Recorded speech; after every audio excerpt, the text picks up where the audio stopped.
Hello everyone and welcome to my channel. My name is Crown and today we are going to have some more stories that I hope that you will enjoy. But before we start, it will be so much appreciated if you would subscribe to the channel, like the video if you enjoyed it, and maybe leave a comment down below. These simple clicks would mean a lot to the future of this channel and really reward the effort that I put in every day. And now, without further ado, let's go! First story. Well, that escalated quickly. So a bit of a backstory. I'm a veteran who suffers from major depression and PTSD. Because of this, my psychiatrist or psychologist, I don't know, I get them confused, I mean a therapy one, not the medicine one, suggested getting a service animal and said she's writing a letter to make it an emotional support animal until it was certified. Luckily, a friend of my mom's was giving away 3 Great Pyrenees Catahoula mixed puppies, which was perfect for me as I herd and haul cattle for work, and both breeds are herding dogs and very intelligent, happy and lovable, so she'd be able to help me at work and with my PTSD. The characters are pretty self-explanatory, but I'll mention that Sadie is my pup, the goodest, clumsiest pup that ever pupped. Normally my company lets me bring Sadie with me, and she'll ride in my truck or hang out in the shop with our mechanic's dog. But my girlfriend usually spends Friday to Sunday at my place, and Sadie latched onto her immediately when they met, and they were both cuddled up asleep and looked too cute to wake. So I left Sadie with her for the day, knowing she won't mind as she has a Great Dane and loves big puppies. After work, I called my girlfriend to let her know that I was heading home. She said she was taking care of the horses. Yes, she's a horse girl, but not that kind. And she had Sadie with her, but she was just finishing up. Knowing that neither of us would want to get out again after getting home, I asked her if she wanted to meet me at the pet store to grab a service dog and training vest. Because trying to train her in public is pretty hard as everyone, very understandably, goes crazy for her inside and has to pet her. And I figured that this vest would at least deter the crowd. So fast forward to us in a large chain pet store. There's only like 2, so it's a 50-50 chance you think of it immediately. Letting her choose a few toys and finally coming up on the collars/harness section we've been looking for. Cue me fitting her for different harnesses, leashes and yes, Christmas sweaters as well. I'm starting to put up everything I have pulled out while joking with my girlfriend when I get a hard tap on my shoulder by someone with very long nails. I turn to see what I instinctively know is a very entitled woman. She was mid to late 40s, long bleach blonde hair in a ponytail, jeans that may have fit 20 years ago, and although in her defense she wasn't overweight, but the jeans were just way too tight, and a button-down western shirt. Thankfully it was an undershirt just in case poor Buttons lost her nerve-ending battle with her, an obviously artificially altered bust line. Now this is a type of woman I refer to as a Texan soccer mom, but for this story I'll just call her Karen. She says as soon as I start turning, "It's about time. I've been waiting here for at least 5 minutes while you attempt to flirt with this poor woman." Now my girlfriend hates confrontation and avoids it at all costs, but me, well, I see it as a way to joke, annoy, or just let my inner sassy self shine through. My girlfriend knows this, and as we share a look, she rolls her eyes at my smile and walks off with the pup to browse the next aisle. Karen, again annoyed, "Really? You're just going to ignore me?" "I'm sorry about that, ma'am. What do you need?" Honestly, she was already annoying me with her rudeness, but that's no reason to be a jerk. Yet. "I need to know where the something is." I wasn't really paying attention at this point, already deciding to have a laugh sending her on a wild goose chase. "Oh, sure thing, ma'am. Go to the end of this aisle, down 3, make a left, then a right at the next, and it will be at the top halfway down." Or something like that, I don't remember as I was just saying random things. With that, Karen takes off on her quest to find her magic somethings. And I walk to meet back up with my girlfriend, who was now in line for the one open register in the store. Not complaining, it was moving fast. I'm just setting the scene. Wow, that was fast. Me a bit proud and with a big smile say, oh, she just needed to know where something was. Girlfriend knowing me well enough to not believe I'd help someone that was being that rude. Ah, really? That's it? Did you help her? Yeah, I was a bit rude back though. Karen immediately after, almost cutting into my sentence, was who I assume is the manager. That's him right there. And he's still harassing this poor woman too. I want him fired right now. He gave me wrong directions to aisles that don't even exist just to get rid of me to flirt with this woman more. Me to my girlfriend who was visibly annoyed with me. What? Giving her wrong directions is a type of rude? Now Karen coming up with a manager just made me smile more, which of course annoyed my girlfriend more. But I couldn't help it. This was too funny. The store manager says to Karen, "Ma'am, I've never seen him before, he doesn't work here." And then he says to my girlfriend, "Ma'am, is this man bothering you?" And she answers, "Yes, but no more than usual," with a big smile on her face, thinking she was funny. Then Karen says, "Then why do you smell like an animal?" The manager says, "Ma'am, that's obviously a cow smell. We don't sell cattle." Karen giving up on the manager and turning to me now. "You don't work here. Why didn't you just tell me?" "Why didn't you just ask?" "That's no excuse not to tell me. It would have taken a lot less time." "Yes, but it wouldn't be as fun. Hopefully next time you speak to a worker or a stranger, you won't be so rude." Then Karen starts screeching at this point. "Where do you work, huh? I'll call the manager there and complain about you." And she even admitted that you usually bother her, so I'll tell him about your stalking too. Okay, at this point we were next in line. I didn't have any plans on staying to argue. But what she just said made me laugh right in front of her. "Lady, I don't know who the hell you think you are, but let me tell you some things. 1. I don't, nor have I ever, worked customer service. My boss could care less that I was a jerk to some old woman. 2. Don't be rude to people, no matter what their job is. They deserve respect. And 3. What is your obsession with me flirting with my girlfriend? I got news for you. Even if I was single, I wouldn't be flirting with you. But I'll be happy to help you find someone more age-appropriate.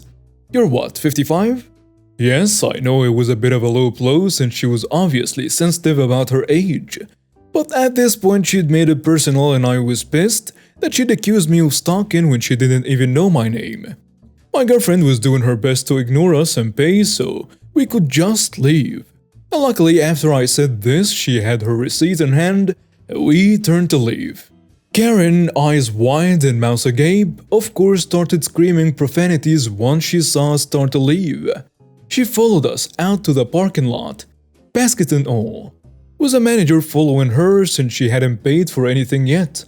My girlfriend was starting to visibly shake. She really doesn't handle confrontation well.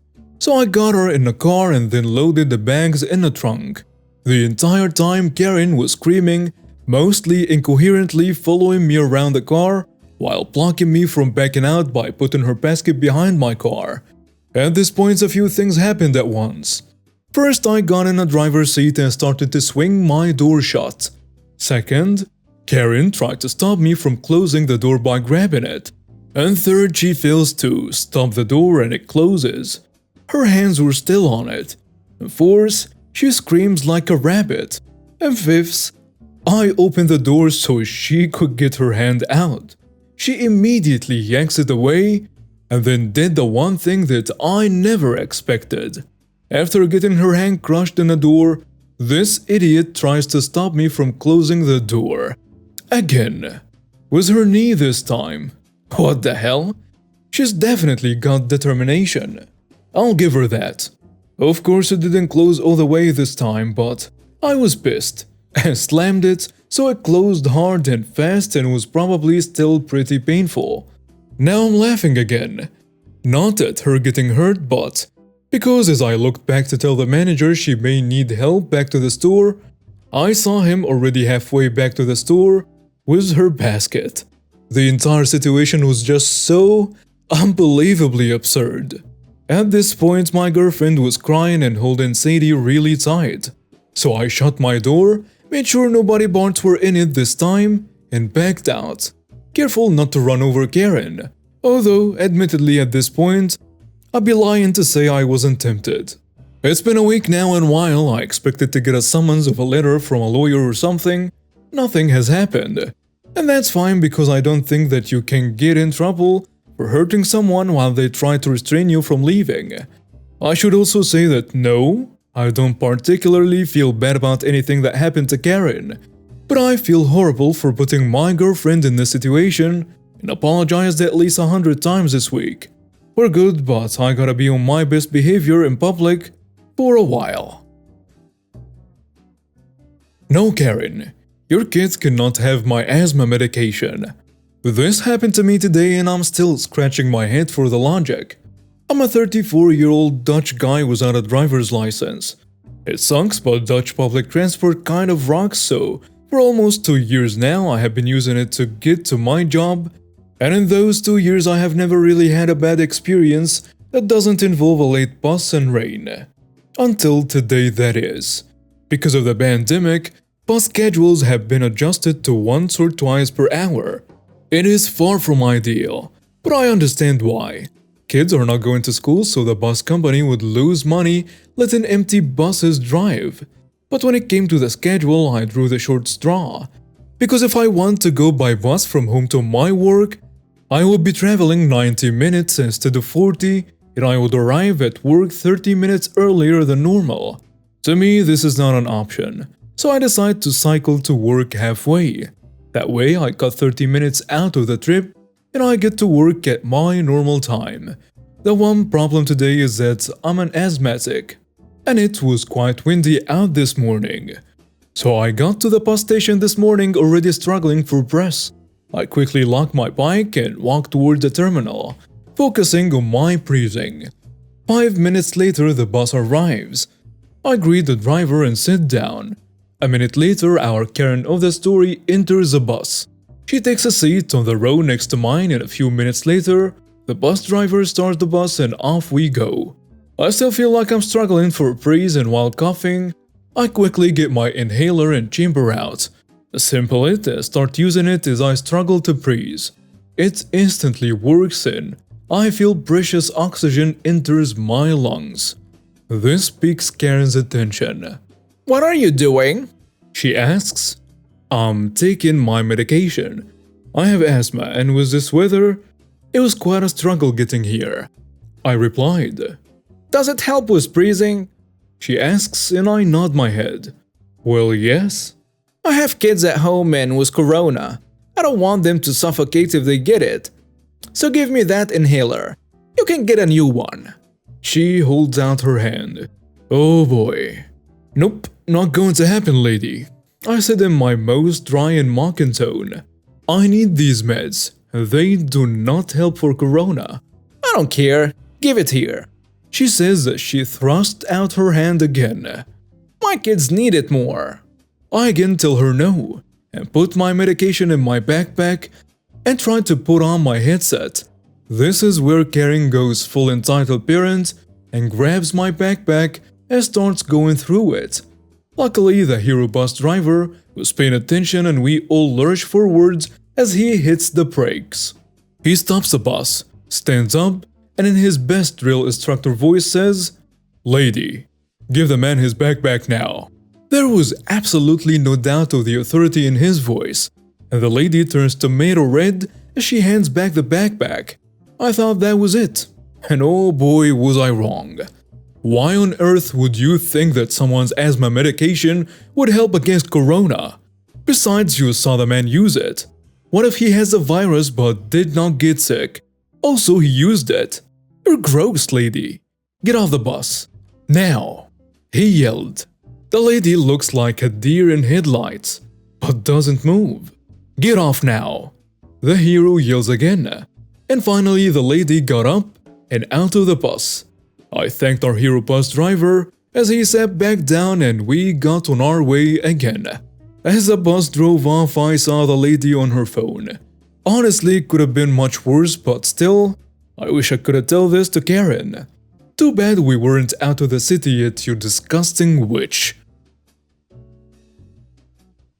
Next story. Want some free gas? I gotcha, bro. I think this story would qualify as pro revenge, so here we go. So several years ago, my friend, we will call him Boris, and I would always help each other do the spring cleanup for our properties. This included taking out damaged trees, preparing garden plots, and taking care of our weed-infested yards. I was going to be first on the cleanup details, so I prepared tools and implements the Friday before the big cleanup was to happen. Sharpening tools and chainsaw chains, lawnmower blade, and just getting everything in order. Among those tasks was mixing hard with 2-cycle oil. Finished up kind of late and generally put things away for the next day. The next morning, Boris shows up with coffee and biscuits around 8 a.m. As we were sitting on his tailgate enjoying breakfast, my neighbors rode by in his beat-to-hell Chevy Cavalier, smoking like a freight train. We will call them Rocky and Bullwinkle. Boris and I made the usual jokes about the amount of smoke pouring from the exhaust. Heck, but they go to the gas station and fill up with oil and check the gas. We soon finished breakfast and thought no more about it. As we begin to get the tools laid out and have a plan of attack, I cannot find my gas cans. No mixed gas, regular gas, or a gas can in general. That's when it dawned on us why the car Rocky and Bullwinkle were driving was smoking so bad. I am angry to say the least. Well, all Boris and I could do was go shopping for gas cans, gas, and more 2-cycle oil. After we returned, we saw Rocky and Bullwinkle pass by several times, but all in all, we got a lot done. The next weekend, we dedicated ourselves to cleaning up at Boris. A weekend or two goes by and we have a family dinner at my wife's, Rocky and Bullwinkle's grandparents. Toward the latter part of the evening, we were having a few drinks. Most people had left, and myself and my wife's grandfather were shooting the breeze when I had to take a leak. As I was doing so, I saw a gas can with every distinct paint on it. I inquired from the old man about how it came into his possession, and he stated Rocky and Bullwinkle left it there. I simply explained it was mine as was another and loaded them in my truck. It ate at me every time that piece of crap car with my post neighbors went by. So I hatched the plan from a rotten egg. I went and bought a few gallons of gas, a few gallons of diesel fuel, and some other various oils. I made a concoction of these different chemicals and filled my new 6-gallon gas can I had to purchase. With some clean gas, I filled the lawnmower and cut some grass that evening, making sure Rocky and Bullwinkle saw me. Then I put everything away but forgot and left that rotten egg gas can out. I got up and went to work the next morning and didn't even think to check on the can. But when I got home, I checked and it was gone. My wife informed me that my plan must have worked. She watched Rocky and Bullwinkle go in and out with the car not only smoking but spitting and sputtering as well. The last time they rode out, they did not drive back in. They gave me about an hour of peace before they came over and wanted to know if I could look at the car and see what was wrong. They told me if it could not be fixed on the side of the road, maybe tow it home. And my response? I've had a long day and have a migraine. Maybe tomorrow.